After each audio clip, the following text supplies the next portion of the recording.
In the connected era, information is always at your fingertips. What makes your message stand out? In this series, we are going to meet a diverse range of people whose messages are influencing the masses. Let's find out how. In this episode of Gallery of Ideas, our special guest, Benji Bruce, is connecting from Las Vegas to share incredible tricks of the trades about the speaking industry and the art of transforming your speaking career into a successful business.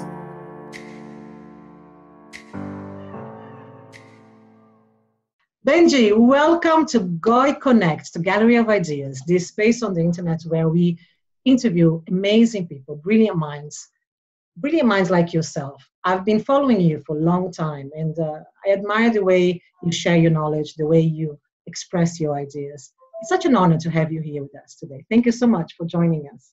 Yeah, thanks for having me. So, in Barcelona, when I announced that we were having this interview, many people got excited. Is Benji coming to Barcelona? Is he coming to the conference of Gallery of Ideas? What's happening? And I said, well, let's have the interview first, and let's see if we can manage to get Benji here in Barcelona next year. But I'd like to also share some of the questions that the people asked me to ask you, right? So the first one was, if you could describe yourself in 3 words, what would that be? I mean, ultimately, I don't need one word. It would just be hunger. I guess you could say I am hungry. So it's more of a matter of ambition. I just always think more, better. It's just, I just want to ultimately create. So it's kind of like no matter where I am, I just want to do more. And that's ultimately how I describe myself. Wow, that's wonderful, because people that are they have a zest for life. They are the ones that actually can accomplish many things because they're also not very scared, right? I guess and many of your videos, you talk about people having that idea of being committed, but they're not really committed, right? So I guess that hunger, it's essential. To me, it's the main thing in terms of accomplishing anything. And so many people, they just don't have that. They think they do, but they really don't, because the way you ultimately know is when you just don't stop. I mean, failures, frustration, no matter what, you just keep going. And so that's why everyone keeps saying persistence. Everyone's like, you got to be persistent. You got to be persistent. And it's just that hunger, that drive. And it's one of the reasons why, even though when people like me, we talk about money, it's not about the money to an extent. Like, it kind of is, but it's kind of not. And when we say it's not about the money, we say it's more about the hunger, the drive. So yeah, we are looking at money in terms of how much money did I make today? Like, yes, we are looking at that, but it's more about, even if I made $100 trillion today, I would still do stuff tomorrow. So that's the difference. Whereas most people, they're like, oh, I got to get money to buy things and all that sort of stuff. It's more of, no, I'm just going to get money because it really is like, that's the scoreboard. So it really is the hunger, it's the drive, the ambition, and it's just more. That's just what it comes down to.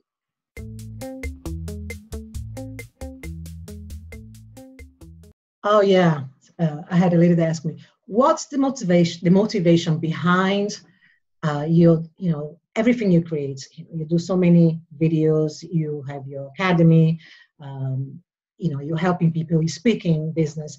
What is motivation every day when you wake up? What is it exactly? Apart from the hunger of creating things, what gets you excited to wake up and do all this? Well, initially, I started creating the speaking lifestyle stuff because all the information that I saw just sucked. Like, it was so bad, it was ridiculous. And so I've never had a job literally from, so 10 was when I was performing, 13 was when I was performing in terms of making money. And then ever since, I've just been making money doing the whole thing. And so I was doing to get on stages, and I would hear about how to get on stages, referrals and write a book and things like that. And I'm thinking to myself, that's just all BS. Like, it's like, sure, referrals, you can get on stages. You can do the marketing like that, but no one expanded on that. Like you said, if you have a good presentation, you'll get referrals and bam, you'll be Tony Robbins. I'm thinking that's absolute BS. And so I'm sitting here actually getting hired by all these companies, AAA, Remax, Intel, like a freaking ton of them, Aflac, like damn near every Fortune 500 company. And I'm looking at all this advice people are putting out. I'm like, this is absolute trash. And so I decided, hey, let me put some stuff out. And so that's what I did. And so that was where it initially started. I just knew I could do it better than them. because it's what I did, because I knew what they were doing. They read books. So they were reading books. They heard basic advice, and they were giving people basic advice. Hey, send out a promo packet. Hey, write a book. Hey, get referrals. It was basic advice. They didn't go into detail. And even something like, let's say, referrals. I have a whole referral process that's very detailed. In terms of from the very get-go, when you get to the actual event, I'm sitting there saying, I go up to the person who hired me, and I say, hey, yeah, nice to finally meet you. By the way, I was wondering, is there anybody here, like, can you introduce me to anybody here that would actually hire me for different events? Can you, like, point people out to me when they actually come in? So initially, I started out like that. I have a whole process that I go through just for the referrals. So little things like that I was doing, that I would hear about all this advice from other people, and it was just absolutely horrible. So that's why I said, you know what, let me come in and let me actually teach some real stuff. And that's when I started actually teaching everything. And I mean, really the hunger, the drive, the motivation, it just comes from me just wanting to do things better. That's ultimately what it comes down to. I just look at something, I say I can do it better. And then I just go in and I just focus on doing it better. So that's what I really focus on. And when was the moment when you said, okay, now that I've learned how to do it better, I need to share this with the world? When was that moment? I mean, I don't really know. How long ago? I don't know exactly when. It kind of just slowly transitioned, because what happened was initially I was just performing magic, like, or mentalism, that sort of stuff. And I was doing it in restaurants. So I would go table to table and I would perform for people and I would make money. And I heard you can make money online, all that sort of stuff. And I heard this guy who made $1 million in 24 hours. I'm like, what the hell did you do? And so that's when I was looking at the whole online marketing stuff. And I realized, hey, you can take your expertise, turn it into revenue. And my expertise at the time was restaurant magic. So I wrote a restaurant magic book in terms of here's how you actually make money doing restaurant magic to all these magicians. And once again, it was really detailed stuff, because I've been doing it my entire life. Since the age of 13, it was really detailed stuff. And so that's when I really started like teaching stuff. And then it naturally like slowly transitioned into speakers, because I realized if I called myself a keynote speaker, I would just get paid more. So I was doing a mentalism show at these company events, but I would call myself a keynote speaker because the positioning was different. Mm-hmm. A magician, you think kid parties. A keynote speaker, you think, oh, it's big time event, thousands of people, you pay a keynote speaker a lot more. So I realized the positioning, and I started calling myself a speaker. And the way I got hired was the exact same process. Eventually, I did start speaking. Someone eventually said, what do you speak about? And I was like, motivation. And that's when I eventually started speaking. And I can read your mind as well in between. Exactly, yeah. It's a matter of, I mean, it slowly transitioned. There wasn't just like, I'm just going to start this today. It was just a slow transition in terms of I'm sitting there just doing this stuff. And then as I'm doing it, I would naturally hear in terms of other people, like, hey, how are you getting gigs? Like, people would ask me, how am I getting gigs? And I would hear the advice. And the whole time I'm thinking, this is absolute junk advice. Like, every single time. I mean, it even amazed me that people didn't even know what a CRM was. I'm sitting there thinking, like, that's like someone who says they want to sell online programs. They don't know what an autoresponder is. If you want to actually do this, and all these gurus are teaching stuff, and they're not teaching people like little things like a CRM or autoresponders, I'm thinking, what the heck? Like, what kind of advice is this? But what amazed me was that people were just eating it up. People were like, this is amazing information. Write a book, get referrals. Oh my goodness. And I'm thinking, like, damn, I mean, clearly these people, they don't actually have the business. And so that's like, it slowly transitioned just because what I saw was just crap. It was absolute crap. And so I just said, you know what, let me show them what I'm actually doing. Here's email templates. Here's what's called a pipeline. Here's this, and a sales cadence, a lead score. And I started actually showing people real stuff. And then, it just slowly transitioned. And what about, I mean, this is brilliant. What do you do? I mean, chapeau. I only have, amazing words to tell you right now about the work you're doing.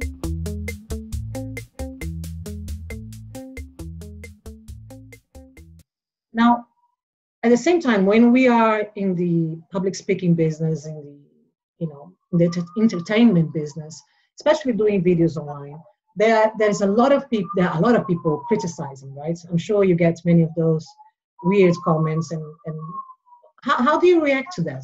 How do you handle criticism? So to me, criticism, I pay attention to all criticism.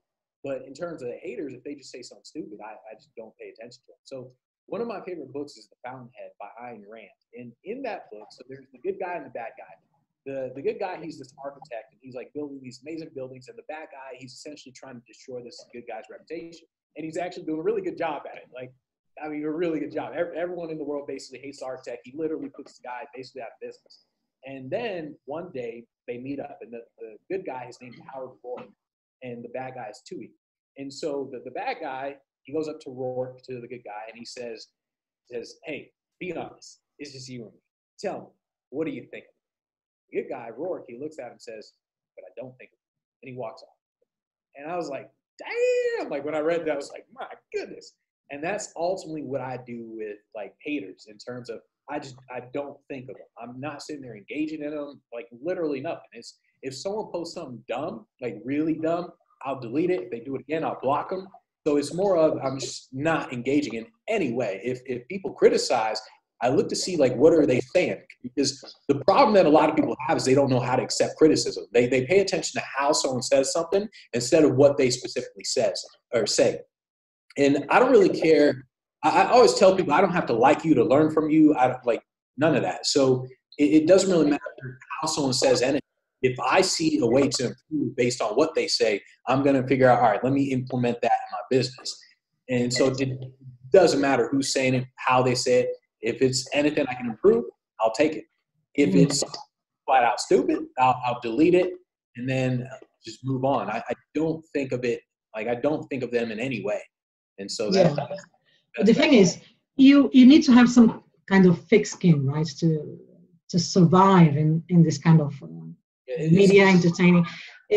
And how can we help people to have more of that thick skin? That's the thing, because most we do a lot of coaching with a lot of people and as soon as they get their first criticism, or as soon as they have someone saying boo, they just disappear, and they have so many good things to do and to share, but they just don't have the thick skin. It's really simple. You just have to be good at what you do. So it's like when I was teaching people the restaurant magic stuff, there were tons of guys out there, tons of magicians who were like, who's this kid teaching people how to make money in restaurant magic? And in my head, I was just like, I'm better than you. That's who I am. And so it's a matter of self-confidence. The thing is, you built that self-confidence maybe with your background, your family, the way you're raised. Competence. So it's like, it's not an inflated ego. It's not just, oh, I'm good. I'm better. No, yeah. Like someone like Michael Jordan knows he's good because of how much he practices. Tiger Woods, same thing. And it's just, I know what I'm good at because I know I've done this my entire life. So it's ultimately, my opinion is more, it holds more weight than yours because I know what I do. So if you tell me, hey, you're not good at this, in my head, I'm like, I guarantee I'm better than you. It's just a matter of, it's just a fact. It's like when, I don't know if this is true or if this is just, if it was just something that I read about, but apparently with Bobby Fischer, the chess player, grandmaster, he was being interviewed by someone, and the interviewer said, like, don't you think it's arrogant to call yourself the greatest chess player in the world? And he said, it's not arrogant, it's true. And that's ultimately what I it's not arrogant if it's true. It's just true. Yeah, it's brilliant. Yeah, so that's how I think. I'm like, look, when all these entertainers, because I remember these entertainers, they were talking a gang load of trash. I mean, like a ton of trash. Who's this young dude talking about getting corporate gigs? This young dude has more money in his bank account than you do. And so I didn't say that to him. That's what I was thinking because I knew it to be true. I knew I could literally take a screenshot of my bank account and put it up against yours 100%. I knew, unless you're David Copperfield, I knew I had more money than you. I knew I was doing better than these guys. And so that's why it didn't matter what they said to me. I was just thinking, I know where I'm at. And so while these people are sitting there faking it, I knew where I was at. And so it just comes through competence. And that's why, I mean, a lot of people, they will confuse your confidence with arrogance. And people, they do that all the time. But that only comes from people who aren't confident in what they do. So I've never seen Michael Jordan call Tiger Woods arrogant because Michael Jordan, he understands how good Tiger Woods is. And so what happens, it's like the people below them will call them arrogant. People who suck at golf, they'll say, oh, Tiger Woods is arrogant. The people who are great at it, they'll say, no, that's why he's great at it. And the same goes for anything. And so you just have to understand things like that. Like when you do things so often, you know you're good at it. And the only difference between someone like Will Smith, who comes across as really cool, and someone like Michael Jordan, who comes across as arrogant, is Will Smith just doesn't talk about it. Will Smith knows he's good. He just doesn't say it. And so it's just a matter of the one person who comes across as humble, they just don't talk about it. That's the only difference. But they know they're great. So that you know you're great based on competence. You just have to actually do it. And then eventually everyone else's opinion just doesn't matter. You're like, I'm not good at this thing. What you talking about? So that's what it comes down to.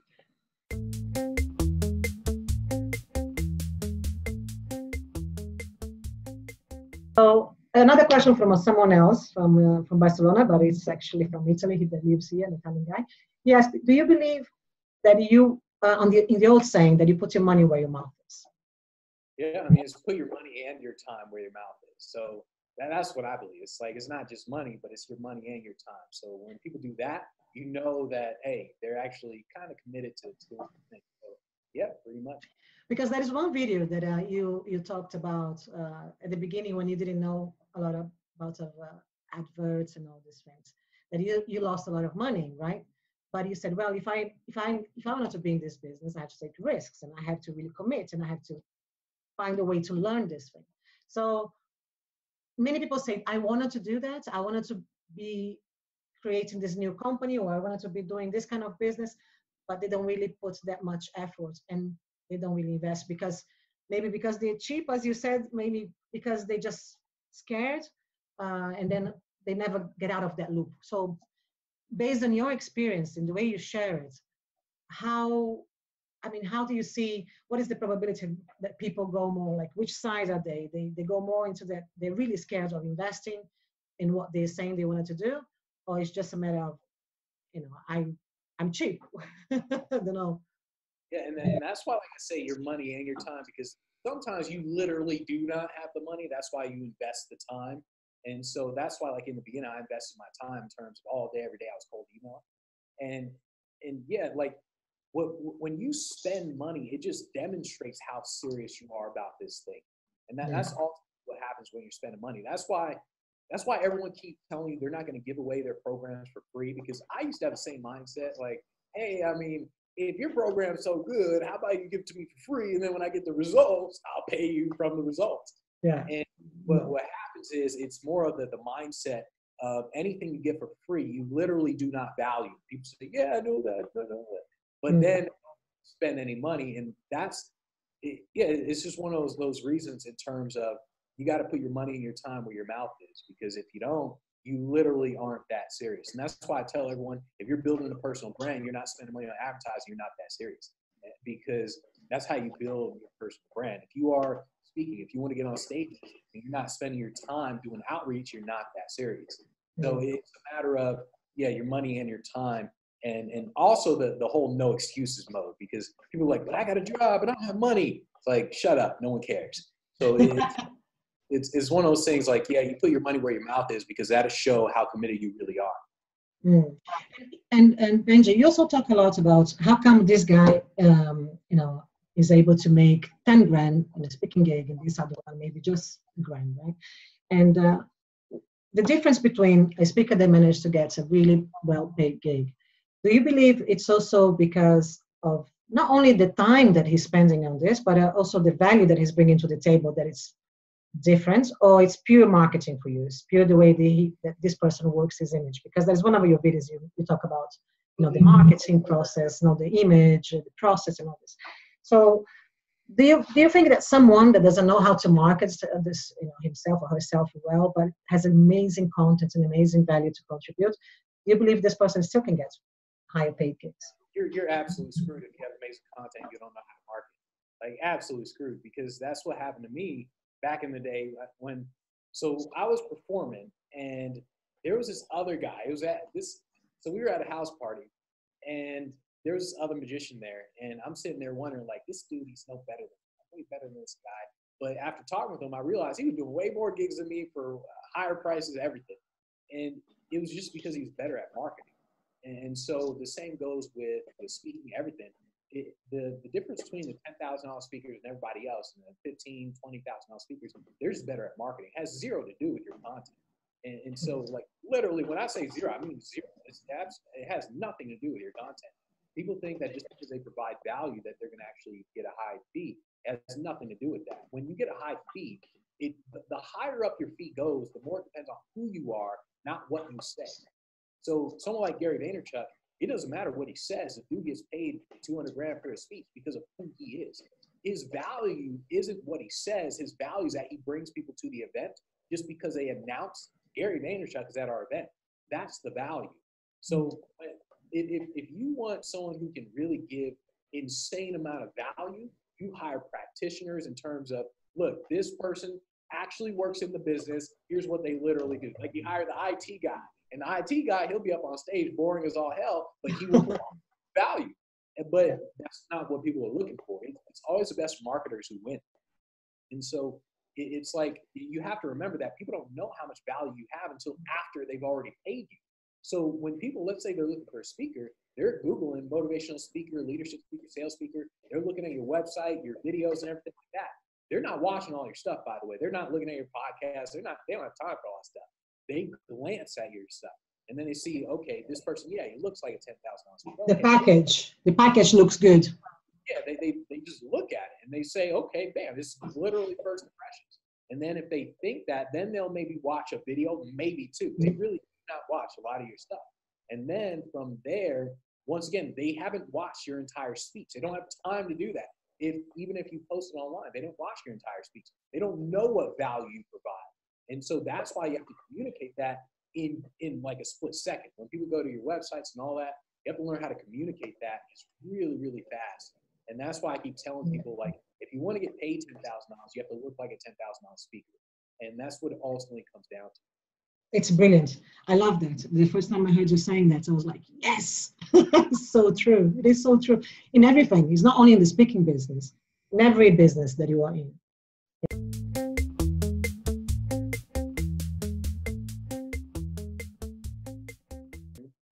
Well, so this is one of the reasons why I tell people to stop reading theoretical books, because it sounds great when you read it. Then in reality, it's very different.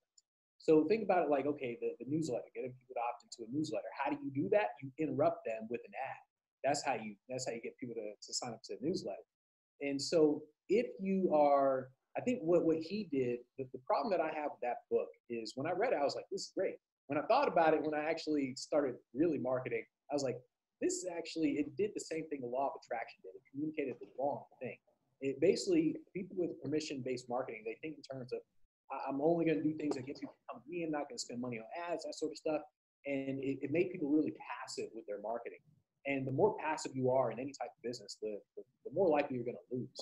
And ask someone like Ty Lopez, does interruption-based marketing work? Of course it does. Dude made multiple seven figures spending money on a YouTube ad. A single ad, hey, everybody, I'm here in my garage. Yeah, you know, I love money, I love books. Or Billie Jean, no? Yeah. Friends out here who are doing seven figures a month. What do? They spend money on YouTube ads, interruption marketing. So although the whole book sounds great, reads great, the dude laid out the whole argument, pretty cool. It's very different in reality. You just have to do the targeting the right way. That's what it just comes down to. It's just a matter of, are you targeting the right people? Because if you're targeting the right people, then what you say and what they want, it matches up. That's all marketing comes down to. It's just a matter of, am I selling what they want? If you're doing that, it doesn't matter if you interrupt people. I guarantee you, if someone is literally dying of cancer and you interrupt them and say, I've got the cure to cancer, do you want it? They're not going to mind. It's just a matter of, are you offering them what they want?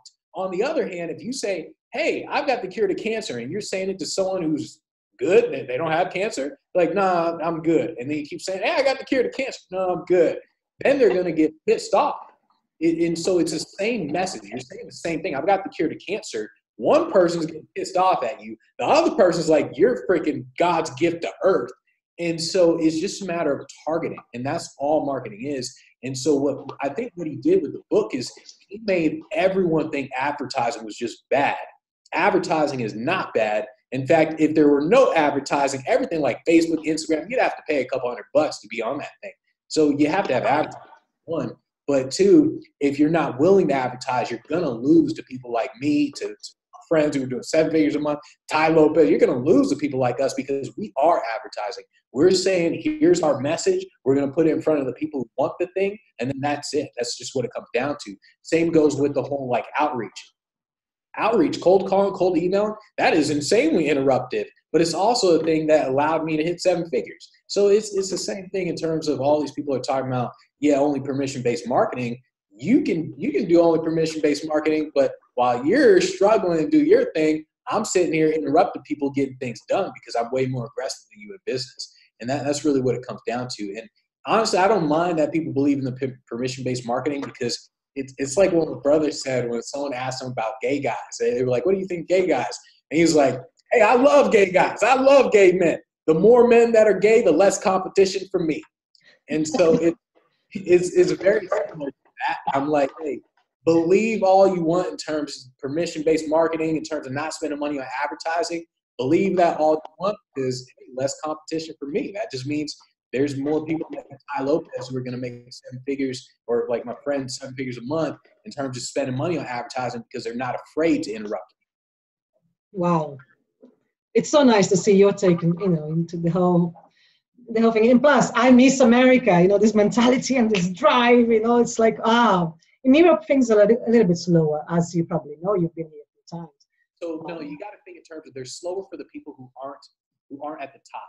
I guarantee you, I can't remember the Brazilianaires. I think that was the name of the book. It's talking about all the billionaires in Brazil. I guarantee you they're exactly like me. Well, they're probably on a whole level. Ricardo Semler, the one that wrote Maverick. Yeah. He's been around as a speaker for many years because he wrote this book Maverick, and it's absolutely brilliant. And look at all of them like that dude. I guarantee you he's insanely aggressive. Like people say in terms of, oh, the US is different and like, oh, our country, like we don't respond to that. I guarantee you every single person who makes money is insanely aggressive. Once again, they're just not saying it. The difference is that people in America say it. Whereas it's in your face. somewhere else, they're just not saying it, but they feel it. Like they have that aggressiveness, they're doing it, but they're not showing it to the world. Once again, it's the difference between people who are humble and people who are considered arrogant. It's or cocky or confident, whatever. The people who are humble, they're just not saying how great they are. That's the only difference. Well, but Benji, there is also the culture of differences. You can not acknowledge that. For example, in England, if you ask someone, I remember asking someone, "Oh, that's a nice car. How much do you pay for the car?" And the person almost had a heart attack because you don't ask these questions. You don't talk about money. It's something really impolite. And for me, it's the most natural thing. You don't talk about money with people like that. I guarantee you, if you talk about money with another millionaire, they will say, "Oh, I paid this much." That's the difference. That's what I'm saying. It has nothing to do with where you live. It's with cultures, you think. Talking to. So I guarantee you, if you say that to anyone in any country that people think, oh, they're conservative, whatever, I guarantee you, if you're talking with someone who's doing 9 figures, they do not care that you asked them that question. I had someone here in the high rise. It was like a little get together in the high rise. And it was this lawyer, and I asked her, I was like, oh, how much did it cost to go to law school? And she was like, oh, that's kind of an invasive question. And I thought, like, what? And so, like, once again, it's just a matter of, it has nothing to do with the culture. So you believe it's the billionaire, millionaire mindset, that if you ask someone that is, making a lot of... How much money did you make today? Oh, we made $38,000 today. Whereas if you ask someone else, how much money did you make? Oh my goodness, you don't ask that kind of question. So it has nothing to do with culture. I know people think that, and yes, culture is different in places, but you have to understand the difference between average people and people who accomplish stuff. People who get it done has nothing to do with culture. It's like back in the day with all the racism and stuff, the only color that the white people saw was green. They didn't care if you were black. They're like, hey, if this black dude makes me money, all right, let's do it. I love that. The only color they saw was green. Great one. It's very similar. It's a matter of who you talk to. When people do things like that with the culture, you got to remember culture is average. It's the normal, like the norm. You want to deal with who are above the status quo. You want to deal with the 1%. The 1%, they're damn near all the same no matter where they are. And so if you start talking with average, you become average, you start thinking that way.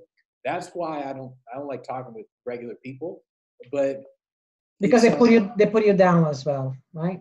Yeah, well, not just put you down, but it's more just conversations are very different. It's kind of like it's not even. I don't even want to say negativity. It's more like let's say someone's talking about sports. I don't really care about sports. Like I'm not here to talk about sports. Whereas the other day I was talking with a hedge fund manager, and just downstairs in the gym in the high rise, there's another guy doing stocks, and he's telling me about HSA, a health savings account, and all this other stuff. That's the conversation I want to have. I don't want to talk about sports. I don't want to talk about anything else. Like I'm not sitting here trying to talk about all this stuff. It's not negative, like sports and all that sort of stuff. It's not negative.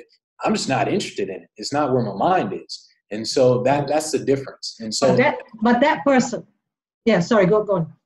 Yeah, no, that's what I was saying. Yeah. That's my point is though, that person that is saying that that is above average, it doesn't have to be only because of his economic status. Maybe you have someone that is not, really rich or wealthy or anything, but it's a brilliant mind, someone that blows your mind because they're very intellectual and they have something that you actually are interested in hearing, and you learn from them, and they even become your mentor.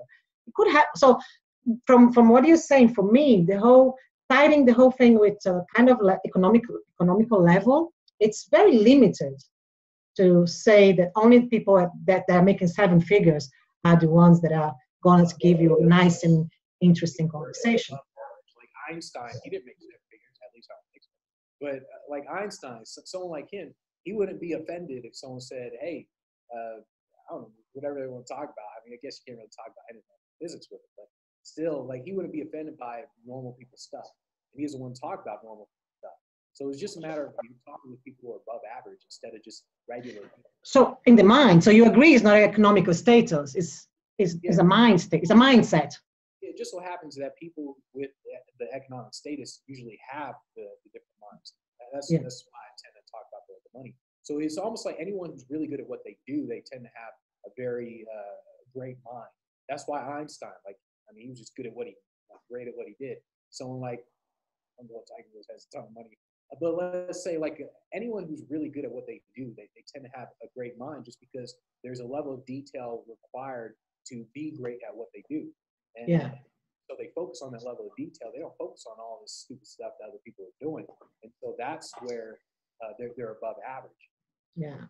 It's like, have you read the Poor Dad's Rich Dad from Robert Kiyosaki? Yeah. Yeah.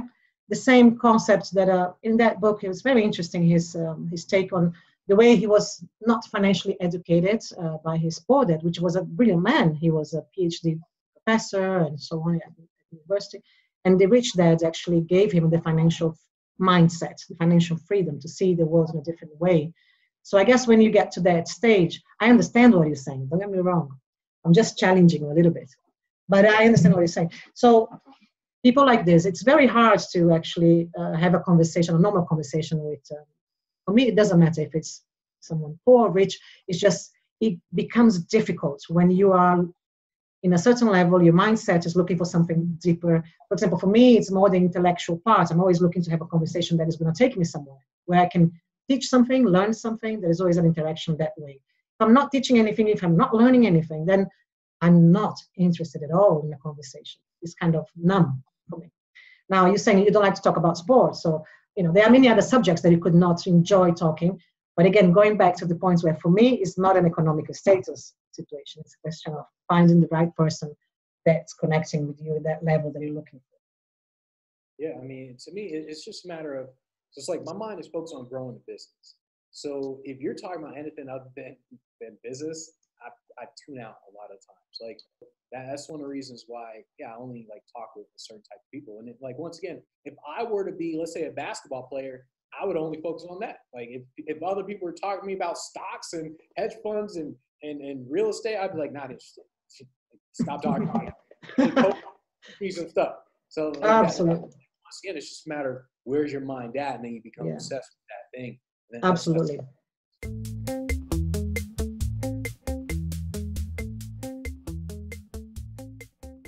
Do you believe that now in the 21st century, it's it's the best time ever, you know, with all the information, internet, everything that we have available to be in the speaking business? Or do you think it's actually more complicated? Because right now there's like 1 million people out there trying to do this business. So how do you see the, you know, both faces of the situation where we are now with all this freedom of information and accessibility?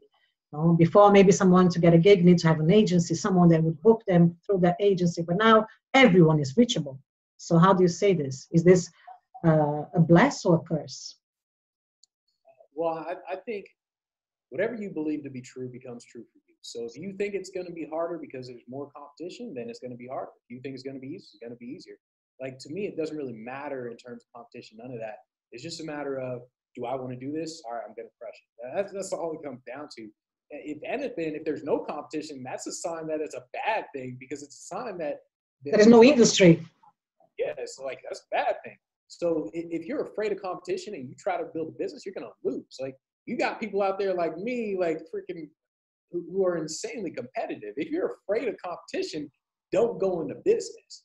And so the only thing that I was telling a lot of speakers nowadays is that, if anything, people are just more distracted, because you have everyone out there saying, produce content, write a book, and all sort of stuff. And I say, absolutely not. To get on a stage, you do outreach. You contact somebody. You send an email. You do a call. That's what you do to get on the stage. If you want to build a personal brand, you want to sell products, then you start spending money on advertising. And you don't even need a ton of content. My friends doing 7 figures a month produce damn near 0 content. Like, you can't. If I remember, I Googled them one time. I was like, I can't find a damn thing. What the hell can't find these guys?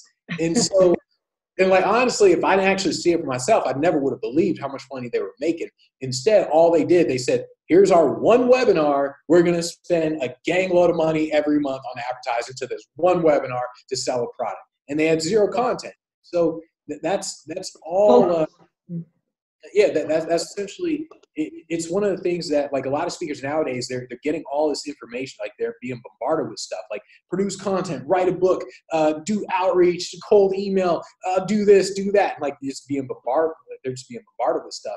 And so the person who can focus the most, that's the person who wins. That's why I was telling the person here the other day, in terms of, like, the whole distraction stuff. He's like, yeah, everyone's going to get distracted. The whole, like, 15 seconds, you gotta attention span. Yeah. And so I told him, like, hey, that's a good thing.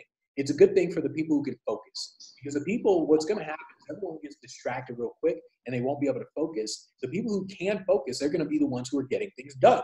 Right? The people who can't focus, they're going to say, let me create content. Let me send a cold email. Let me write a book. Let me do a Facebook Live. Let me do this. And they're going to do all these things. The person who can focus is going to say, let me do cold emails all day, every day. And bam, they're just going to get booked. And so that's the difference. And so that's why I don't really mind, in terms of, once again, I mean, the more people who are getting distracted like that, the easier it is for me to beat them in the whole business game. So it doesn't really matter in terms of, is it harder, easier? It doesn't matter. It's just a matter of, do you want to do it? Then figure out how to do it. That's all. That's the only thing that really matters. Too many people are paying attention to others. They're like, oh, let me see. Oh, all these people are in the industry. Oh my goodness, what is this person doing? Who cares? Like, do you want to do it or not? If you want to do it, figure out how to get it done. That's just what it comes down to. And, like, once again, it doesn't matter 10 years ago, 20 years from now, easier, harder, who cares? If it's harder, get better. That's what it comes down to. Very good. Well done. Okay. So what's the plan for the near future? Let's see this one. So, Benji, what's the plan for the near future? How do you see your brand, your company business evolving, let's say, in the next 10 years? Well, we're just going to expand into different markets, and I'm looking into VR and AR right now, seeing how to use those. I want someone to build, like, a WordPress on VR, so I can build my site in there, in the VR, AR space. But it's just expanding into new markets, and then, just a few things, like getting a building type thing, and then allowing people to create content in the building and produce their brands, all that stuff in the building. Eventually, I'm investing in real estate. There's all kinds of things that I see, but ultimately, it's just going to be expanding into new markets. That's ultimately what we're doing. And do you have a certain partnership in mind? Someone that you wanted to work with to do this? I don't really like partnering with people. No, you like to be on your own. Yeah, I mean, like if something were to happen, I mean, cool, but yeah, I don't ever partner with people. What about, where are you right now? What is this place? It's Vegas. I know, but where, it's an office, it's your house, what is it? Let me move this camera a little bit. It's Is this your office or your house? yeah, it's Both. yeah, it's both. So like, I mean, It's beautiful. off, but yeah, it's like, let me see if I can pan this. Wow, Benji, this is amazing. So, yeah, I mean the whole. This is like the studio living room where you do all the videos, record. Yep. Yeah, and so yeah, this is ultimately like my entire place. If you were to see the entire place, it's set up literally as a studio. I mean, even the master bedroom, I have the bed over in the corner, and then the rest of the room is set up as a podcast room. And so wow. the second bedroom has like one of the boxing dummies, because in the morning I go over there, box for 30 minutes. That way I get the energy going, the blood flowing to the oxygen inside the brain and things like that. And I'm good to go. And so everything is set up in a specific way because once again, I want my environment to essentially, I want to brainwash myself in terms of like, hey, let's get things done. Like a lot of people, they say like, Benji, oh, you're going to burn out, things like that. And I say, no, you would burn out. Like, don't place your limitations on me. Like, good one. There's a big difference.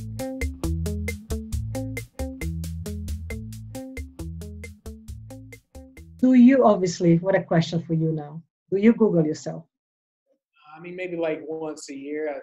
Not really. I mean, once a year? I mean, not really, because once again, I think in terms of Google is going to take care of itself because I'm producing all this stuff. So it's just going to take care of itself in terms of what I'm doing. Now, for all the single ladies here in Barcelona, are you single or taken? Yeah, single. Oh, okay. So I'm going to place the advertisement around Barcelona. Thank you so much, Benji. Thank you so much for joining us. Have a good day. Brazilian kisses.